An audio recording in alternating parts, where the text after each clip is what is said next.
देश में कोरोना के मामले लगातार बढ़ रहे हैं। आंकड़ा घटने की बजाय रोजाना बढ़ रहा है। खासकर कोरोना वायरस का नया सब वेरिएंट JN.1 भी दुनिया भर में तेजी से पैर पसार रहा है।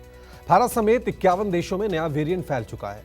WHO के मुताबिक JN.1 सब वेरिएंट के सबसे ज्यादा मामले फ्रांस, संयुक्त राज्य अमेरिका, सिंगापुर, कनाडा, ब्रिटेन और स्वीडन में हैं।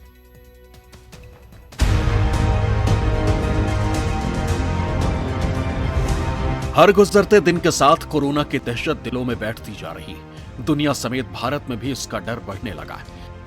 फिलहाल देश भर में JN.1 के मरीजों की संख्या 145 हो चुकी और कुल मिलाकर फिलहाल देश में कोरोना के मामले 4000 से ऊपर रिकॉर्ड किए जा रहे हैं। ऐसे में लैब्स में कितनी टेस्ट हो रही है, जीनोम सीक्वेंसिंग को लेकर क्या हो रहा है, ये जानना बेहद जरूरी है। कोरोना के मामले बढ़ते जा रहे हैं और खासकर अगर बात की जाए JN.1 की, तो इस वेरिएंट की वजह से सरकार के सामने चिंता बड़ी है कि कहीं JN.1 तो बड़ा खतरा ना पैदा कर दे। और जिस तरीके से कोरोना के केसेस में इजाफा हो रहा है, ऐसे में जाहिर तौर पर चिंता होनी भी चाहिए, लेकिन डरने की फिलहाल ज़रूरत नहीं है। और इसको समझना और बेहतर तरीके से हम पहुंचे हैं एक लैब में, जहां पर मेरे साथ public health expert doctor Sameer Bhati मौजूद है, जो कि बारीकी से हर प्रश्न का वो उत्तर देंगे जो आपके जहन में इस वक्त चल रहा है। सबसे पहले दिमाग में ये चल रहा होगा आपके कि ये वेरिएंट कैसा है, किस रूप में दिख रहा है और क्या इससे डरने की ज़रूरत है या नहीं। डॉक्टर समीर, आपका बहुत स्वागत है। फिलहाल जो भी दर्शक ये सुन रहे हैं, बस यही चाहते हैं कि कहीं ये सेकेंड वेव वाला कोरोना तो नहीं है। जी जी, बिल्कुल बिल्कुल। देखिए, इसमें दर्शकों को बता देना चाहेंगे कि ये ओमिक्रॉन की ही एक वंशावली चलती हुई आ रही है। ओमिक्रॉन वो वेरिएंट था जिसकी वजह से भारत के अंदर थर्ड वेव आई थी, और थर्ड वेव में हमने ये देखा था कि वो माइल्ड रही थी, लोगों को ज़्यादा हॉस्पिटलाइजेशन वगैरह उससे नहीं हुआ था। उसी का ये लीनिएज चला हुआ आ रहा है। और ओमिक्रॉन वेरिएंट को भी आए हुए लगभग 2 साल हो गए हैं। उसके बाद उसमें लगभग 1600 से करीब म्यूटेशन हुई है। ये देखिए कि मतलब वो कितना अपना रूप स्वरूप बदल चुका है। पर फिलहाल इस वेरिएंट के बारे में इतना डिस्कशन इसलिए हो रहा है क्योंकि इस वेरिएंट के अंदर कुछ स्पाइक प्रोटीन में बहुत अधिक म्यूटेशंस हुई है। तो जितना अधिक म्यूटेशन होती है उतना वो हमारी सेल्स में एंटर करना उसके लिए इजी हो जाता है। तो इसमें आप ये मान के चलिए कि इसकी इन्फेक्टिविटी बढ़ी है, मतलब ये और पहले से अधिक संक्रामक हुआ है। पर फिलहाल जितना भी डेटा देखने को जो हमें मिल रहा है, जो विदेशों से भी डेटा आ रहा है, जैसे सिंगापुर में केसेस बढ़े हैं, कहीं भी हॉस्पिटलाइजेशन में बहुत अधिक वृद्धि नहीं हुई है। तो ये तो माना जा रहा है कि ये बहुत अधिक फैटल नहीं है। पर हाँ, एक तो ये इन्फेक्शियस है, संक्रामक ज़्यादा है। दूसरा, ये इसके अंदर इम्यून एस्केप मैकेनिज़्म है। वो क्या होता है कि अगर आपको पहले से वैक्सीन लगी हुई है, पहले से संक्रमण हुआ है, तो भी आपको इन्फेक्शन हो सकता है। तो इन्फेक्शन होना और बीमारी होने में फ़र्क है। क्योंकि मौसम अभी सर्द है, ऐसे में कई बीमारियों का खतरा भी बढ़ जाता है। ऐसे में कॉकटेल्स ऑफ वायरस को लेकर भी सचेत रहने की जरूरत है।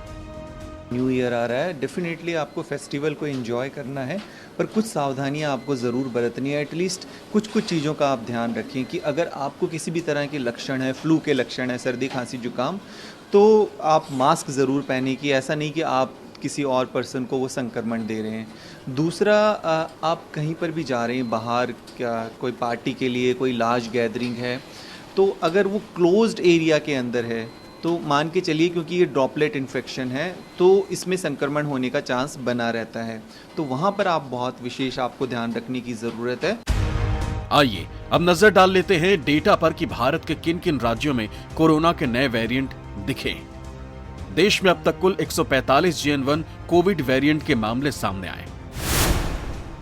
केरल 41, गुजरात 36, कर्नाटक 34, गोवा 14, महाराष्ट्र 9, राजस्थान 4, तमिलनाडु 4, तेलंगाना 2, दिल्ली 1। JN.1 वेरिएंट के अधिकांश मामले होम आइसोलेशन में थे। ये नमूने 21 नवंबर से 18 दिसंबर तक एकत्र किए गए थे। अगर आप भीड़ भाड़ की जगह पे जा रहे हैं, फेस्टिव सीजन है, भीड़ भाड़ की जगह पे जा रहे हैं, तो खुद भी मास्क लगाएं, अपने फैमिली वालों को भी बोले कि वो मास्क लगा के रखें, सोशल डिस्टेंसिंग मेंटेन करना, हैंड हाइजीन करना है। तो ये बेसिक 3 चीजें हैं जो हम सबको फॉलो करनी है। तो कोविड पैंडेमिक में जो हम देख रहे हैं कोविड के साथ, इससे बचे रह सकते हैं। वायरस जो है JN1 वेरिएंट इजिली ट्रांसमिसेबल है, क्योंकि इसमें कुछ ऐसे लक्षण है, इसके सतह पे जो स्पाइक प्रोटीन है वो उसमें चेंजेस हैं, जिससे हमारा जो पुराना एग्जिस्टिंग इम्यूनिटी था इसके अगेंस्ट, वो इस वायरस उसको ओवरकम कर पाता है और दूसरे लोगों को भी इन्फेक्ट कर पाता है। इसलिए ये इजिली ट्रांसमिसेबल है। हर्ड इम्यूनिटी भी पहले से चेंज हुई है और ये वायरस जो एग्जिस्टिंग इम्यूनिटी को इवेड कर जाता है, ये वाला स्ट्रेन। जिस तरीके से मामले बढ़े हैं उसको लेकर लोगों में उत्सुकता वैक्सीन को लेकर भी बढ़ गई। यहाँ तक कि कई कंट्री में नए वैक्सीन बनाने की चर्चा तक शुरू हो गई। लेकिन भारत के एक्सपर्ट क्या राय रखते हैं, आइए सुनते हैं। सेम ओमिक्रॉन का ही एक लिनेज है, जिसको वेरिएंट ऑफ इंटरेस्ट में रखा गया है। अभी वेरिएंट ऑफ कंसर्न नहीं है। जो भी एविडेंस आज की डेट तक है, कोई ऐसा नहीं कि सीवियरिटी बढ़ रही है, डेथ बढ़ रहा है, इससे इन्फेक्टिविटी ज़्यादा है, ये है एविडेंस। और इसीलिए जो है वो धीरे धीरे जो है बाकी को रिप्लेस कर रहा है। फिर भी अभी उनका परसेंटेज बहुत नहीं हुआ है। इन 48 कंट्रीज़ में अभी भी ज़्यादातर कंट्रीज़ में जो है इसकी पहुंच नहीं हुई है, क्योंकि अभी भी जो है ओमिक्रॉन की दूसरे वेरिएंट ही जो है इन कंट्रीज़ में है। रही बात की वैक्सीनेशन की ज़रूरत तब पड़ती है। वैक्सीनेशन क्या करता है, इम्यूनिटी हमें प्रोवाइड करता है उस डिजीज से लड़ने के अगेंस्ट। तो अगर इम्यूनिटी गैप है तो डेफिनेटली होना चाहिए। तो जाहिर है कोरोना का नया वेरिएंट JN1 संक्रामक होने के साथ इम्यूनिटी को चैलेंज तो कर रहा है, साथ ही कोरोना वैक्सीन के बाद भी ये शरीर पर अटैक कर रहा है। लेकिन इसका मतलब ये कतई नहीं है कि वैक्सीन असरदार नहीं है। कोरोना का नया वेरिएंट JN.1 बेशक दुनिया में बड़ी तेजी से पांव पसार रहा है। भारत में भी ये आंकड़ा तेजी से बढ़ रहा है और अब ये आंकड़ा 145 तक पहुंच गया है। खास करके दक्षिण भारत में लगातार कोरोना के केसेस में इजाफा भी हो रहा है। लेकिन सबसे अहम बात जो जानकार ये कहते हैं कि बेशक नया वेरिएंट संक्रामक जरूर है, लेकिन घातक नहीं है। इसीलिए घबराने और डरने की जरूरत नहीं, बल्कि एहतियात बरतने की है।